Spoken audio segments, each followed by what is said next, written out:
En ce moment, t'as le cabinet de la porte-parole du gouvernement Prisca Thévenot qui recrute.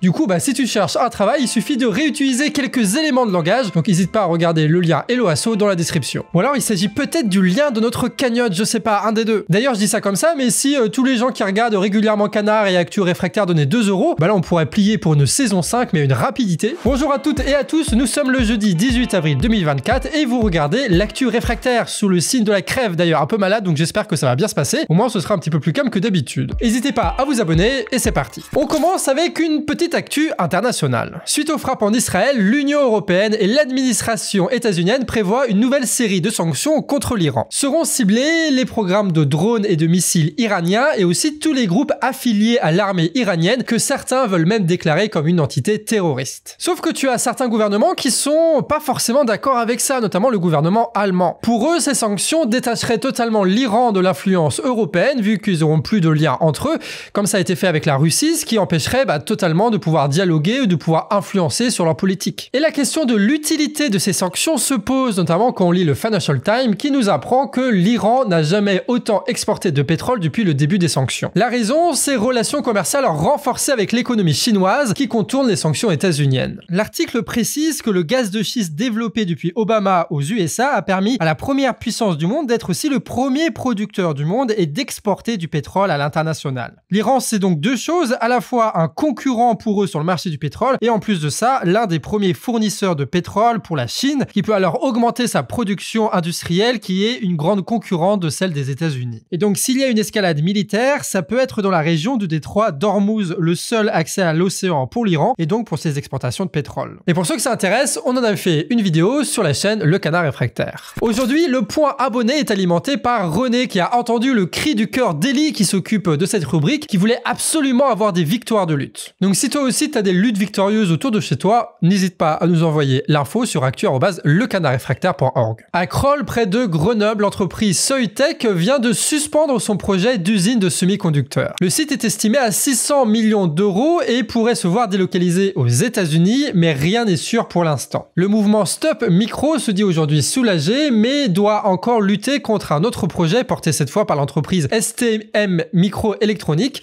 Celui-ci serait tout aussi polluant et gourmand en eau. Et la difficulté pour le mouvement Stop Micro, c'est surtout le soutien gouvernemental sans faille pour le projet.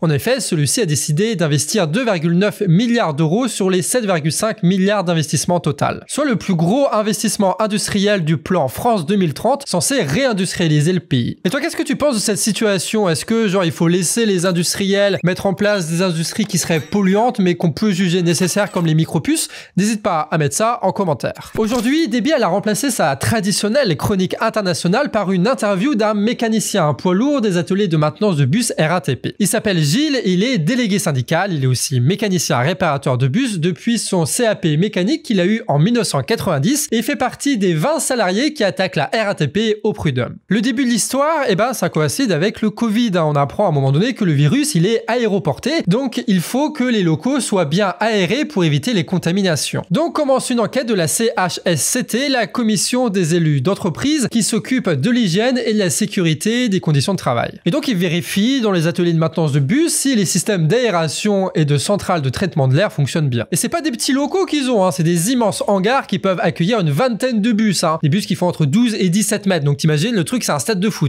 Là-dedans, sur chaque zone de travail, il y a des gros tuyaux qu'on appelle des enrouleurs qui peuvent se connecter au pot d'échappement pour collecter les gaz. Oui, parce que des fois il faut quand même faire des tests et vérifier les machines. Du coup, les mécaniciens, ils doivent faire tourner le moteur pendant qu'ils travaillent. Et en plus des gaz, les mécanos sont aussi exposés à pas mal de saloperies, genre des poussières de soudure qui se collent au pare-brise et qui sont super toxiques, à des huiles usagées, à des liquides de refroidissement qui sont très toxiques quand ils sont chauds, plus les produits utilisés par les carrossiers en mode mastic et compagnie. Donc il y a le Covid, mais il y a tout un tas de saloperies qui fait que de base, il faut avoir des systèmes d'aération, c'est totalement indispensable pour la bonne santé des mécanos, vu qu'ils sont tout le temps dans les ateliers. Et du coup, t'as la CHSCT là qui fait sa petite enquête et qui s'aperçoit que ça fait bien 2-3 ans que le système d'aération est en panne. Voilà. Et ça, c'était à l'époque. Hein. La RATP doit débourser 350 000 € pour faire réparer dans l'atelier d'Aubervilliers. Du coup, la commission, elle décide d'enquêter aussi sur d'autres ateliers de réparation. Et les systèmes d'extraction d'air ne fonctionnent quasi nulle part. Tous les salariés, ça faisait des années qu'ils étaient exposés à des substances cancérigènes et un an après, toujours pas de travaux. Il y a des mises en demeure de la RATP sur plusieurs sites et sur l'atelier du Championnet, ils ont pris 120 000 € d'amende et t'as même l'inspection du travail qui s'est mêlée de l'affaire. Gilles, il a dit à Deb que il y a plusieurs collègues qui sont décédés dans des conditions un peu étranges, genre un camarade qui s'est retrouvé mort sur son fauteuil, tu vois. Et forcément, ce genre d'histoire, ça donne un coup et ça donne aussi après de la force pour lancer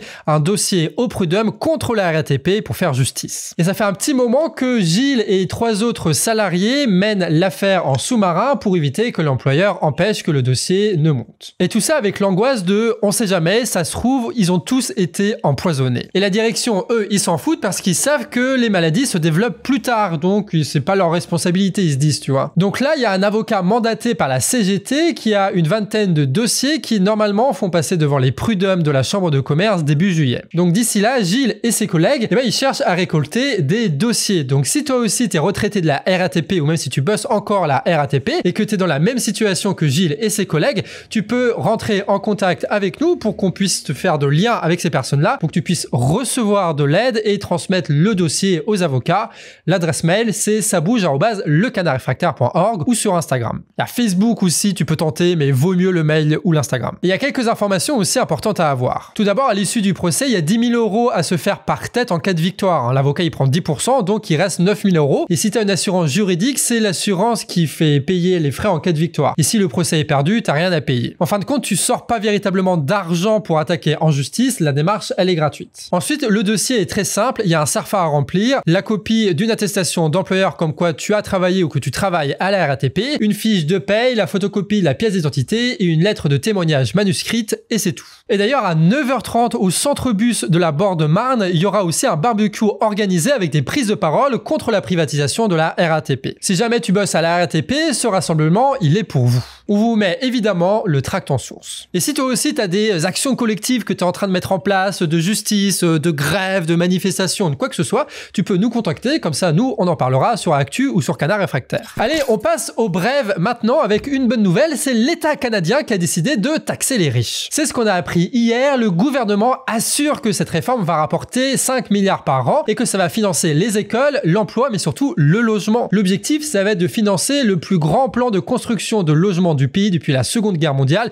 pour faire baisser les prix. Une coalition internationale de citoyens nommée Freedom Flotilla se dit prêt à prendre la mer avec des bateaux chargés de 5500 tonnes de nourriture pour rejoindre la bande de Gaza et briser le blocus israélien. Ils partent de Turquie et devraient arriver dans pas très longtemps, donc si ça t'intéresse, il y a aussi des liens en description. L'université Tolbiac est bloquée aujourd'hui par les étudiants. Ils demandent le retrait immédiat de la réforme Glachant qui veut être plus répressive sur les absences, la compensation et les rattrapages à Paris 1, ce qui pourrait toucher les étudiants qui sont obligés de travailler en même temps que leurs études. Et il y a aussi une pétition disponible en description. Hier, le Hezbollah libanais a frappé par drone le nord d'Israël. Ils auraient visé un centre militaire israélien. L'attaque a fait 11 blessés, dont 2 graves. Une escalade qui fait suite à une frappe, cette fois-ci israélienne, au Liban, qui a tué 3 soldats du Hezbollah la veille. L'escalade continue donc sur le front nord israélien. Dernier petit point, BFM a donné la parole à des associations qui font remonter des petits problèmes dans la voiture électrique. Les pièces complexes qui sont nécessaires aux batteries électriques et les évolutions permanentes de la technologie rend très rapidement obsolètes les batteries et les réparations puisque les pièces de rechange ne sont plus produites. Les associations demandent donc une loi qui impose aux industriels le maintien de la production de ces pièces-là. C'est la fin de la vidéo, mais ne vous inquiétez pas, on est super actifs en ce moment, que ce soit sur la chaîne Actu Réfractaire, mais aussi sur Canard Réfractaire et sur nos médias Instagram, TikTok ou même Facebook. N'hésite pas à aller jeter un œil.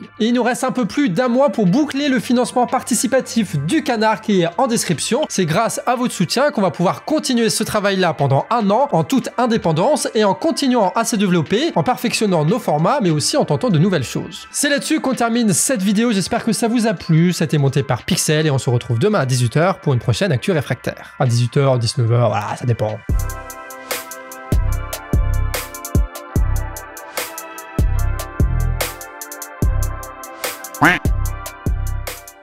J'ai envie de prendre un bain de chicorée, je suis sûr que ça va faire du bien.